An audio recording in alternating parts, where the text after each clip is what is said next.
Hi everyone, my name is Marvin Bloom, and this is your moment with Marvin. I do a lot of work around climate change, and people come to me asking advice. They're like, what do I do about my loved one, my friend, my family member who's a skeptic? They're a climate denier. And at first I was like, what? That's weird. I mean, like, you have 97% of scientists saying there's a problem and human pollution is the cause. It's like saying cigarette smoking doesn't cause cancer. Yeah, tell it to your lungs. But yeah, I've been thinking about the denial thing, and because it reminds me of something. I was like, what does it remind me of? Kübler-Ross.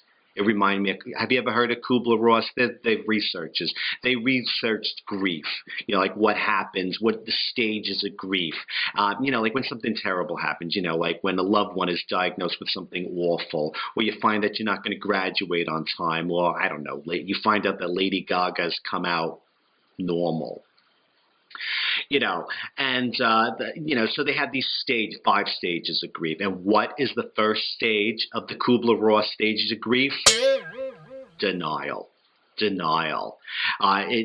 like, no, Ma can't be sick. Ma's never been sick a day in her life. She's too big to fail. So you push, you fight, you deny, and you have a lot of energy because you just can't accept the reality. Because if it's real, it changes everything.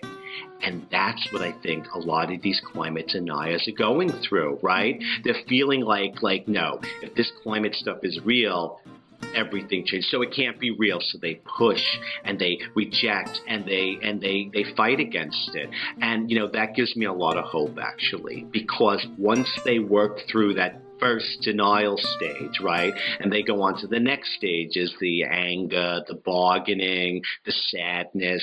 Yeah, it's going to get very messy.